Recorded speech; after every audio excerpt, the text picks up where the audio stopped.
My first guest this evening is an Academy Award-nominated actor, writer, director whose films include Easy Rider, Rebel Without a Cause, Blue Velvet, Hoosiers, Apocalypse Now, just to name a few. Well, now he can be seen on the new television series Crash and in the movie Elegy. Please welcome Dennis Hopper.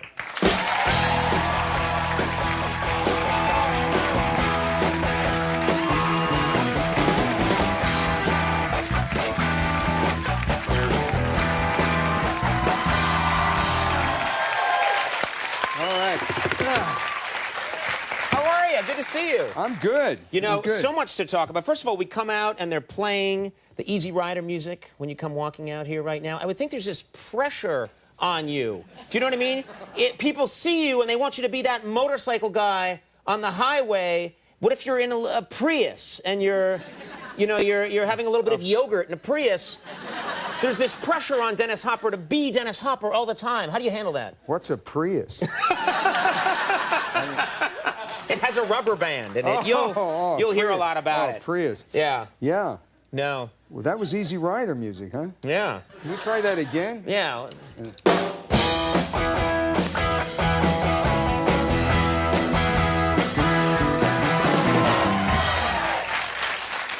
Yeah, Born to Be Wild. Tell me you don't have that CD in your car and you put it in and when you're driving, you pass pretty ladies and go, that's me. Actually, I do. Yeah. But I was thinking about years ago when you were writing for Saturday Night Live. That's right. I was a writer on Saturday Night Live, and you were hosted, and that's how we first met. Yeah, yeah. That was a long time ago. Yes. 1990.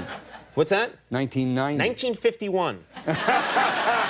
I was a young writer for the show. Hi there, Mr. Hopper. That was Big Valley. Oh, Big Valley, yeah. You were good on that. All right, we will talk about, so much to talk about, but first of all, no one can be on television tonight and not discuss what has happened in this country in the last 24 hours. Wow. And a credible moment in this nation's history. And for you, I would think this would have particular resonance because you were involved in a civil rights campaign in the 60s. That is not the case? Absolutely, yeah. I was with Martin Luther King from Selma to Montgomery and March on Washington. Yeah. Did you ever in those times imagine that we would have an African-American president in this country? Well, when we marched from Selma to Montgomery, we were marching for one man, one vote. Right. And those counties were 80 to 90% black, and 10% of the people were the only ones that could vote, which were the white people. And that was a long way from now. But I tell you, last night, I'm still in, it's like a dream, you know? Yeah. It's really... well, what I think was interesting is what you just said is that there are people, young people today, and I think this is actually a good thing in some ways, they almost can't believe what was happening in this country just 40 years ago, and here you are, you experienced it, you were there, you saw the injustice, and I think this maybe resets the table. It's hard to imagine that people couldn't go to the toilet in the same place, they couldn't drink out of the same water fountain, they couldn't ride in the same part of the bus, they couldn't eat in the same restaurants, they couldn't stay in the same hotels. It's hard to comprehend that, but that's what we were facing when we were marching. But the most important thing was one man, one vote, and that paid off last night. Well, it and paved also the way, young people that are involved in this movement. It's just, my 18-year-old called me last night and he said, "Dad, I voted for the first time and we won." And it was so exciting to see all these young people. I mean, it used to be love-ins and hippie movement, but this is politics, and it's great to see. Don't tell them about the orgies. Well, that's great, but in my day... Watch Crash, you can see the orgies. We're still doing it on television. Yeah, we'll get to your TV plug. One man, one vote, and watch my new show. Orgies and Crash. Now, you're very, you're passionate about these issues. You got personally involved. Did you ever think about running for office? Oh, no. Well, actually, when Warren Beatty announced he was going to run for president, I called him and I said, "I'd make a great vice president. I could supply you with all the vice you need." Too many skeletons in the closet. He thought twice about that. Yeah. Too much stuff in your past you may not want to get into. Pick. He was saying a Palin, you know, he liked that. Okay. It comes to mind quickly. Wow. Let me ask you about this. You've done, I was thinking about it today, over 150 movies. Does one ever come on, a movie of yours come on, and you're in it, and there you are, and you have no memory of it? Unfortunately, no. But a lot of the movies... Why unfortunately? Have you made some that you're not super proud of? Well, a lot of the movies that I made only are seen in Eastern European countries and maybe Fiji. Right. They show them over there. But I made a picture called Super Mario Brothers. And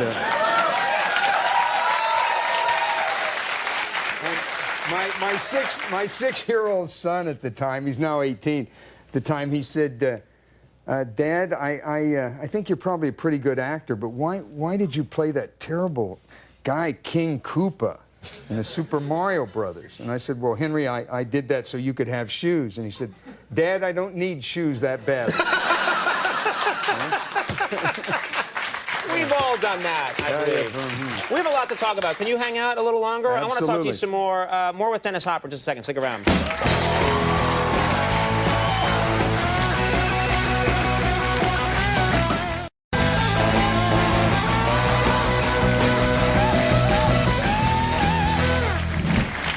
We are back. I am sitting here with Mr. Dennis Hopper. Of course, so many films that you've worked in. We referenced earlier in the first segment of the interview, Easy Rider.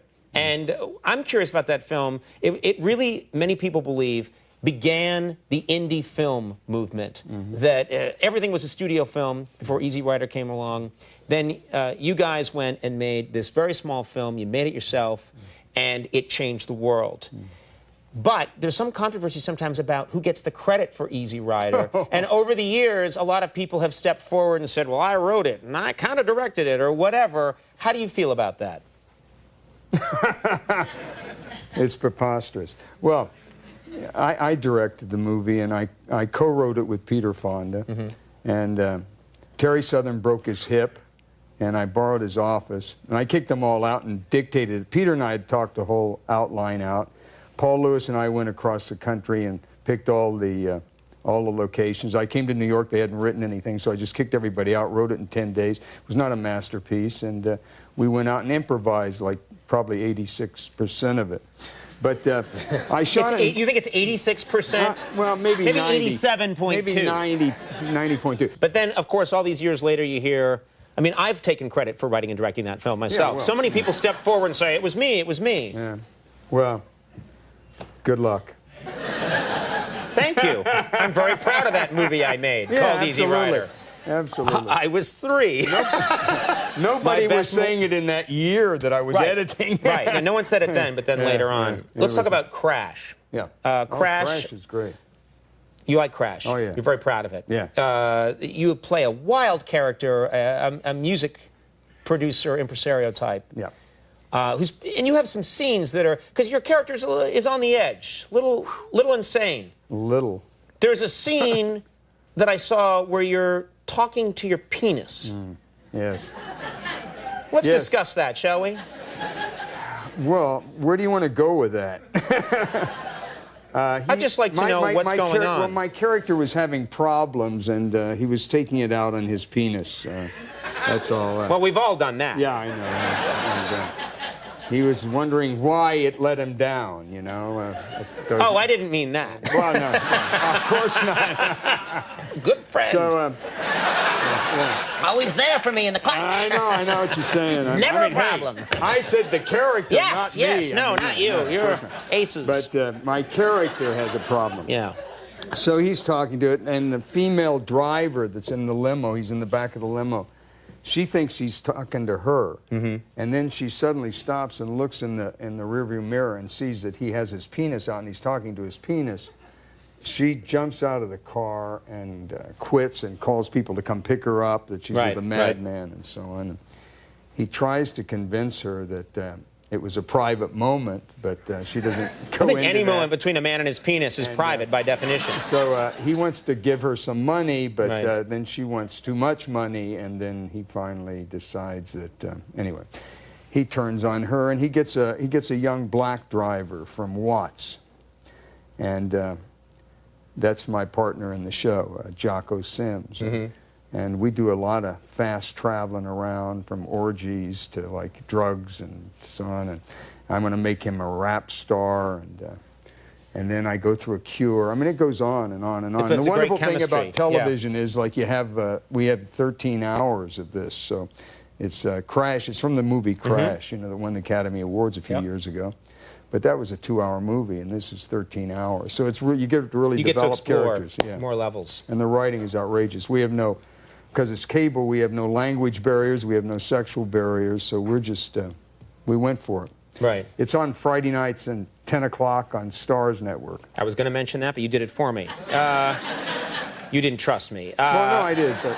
And the movie, I just want to quickly mention the movie Elegy. Elegy's yeah, great. Terrific response from this movie. Yeah.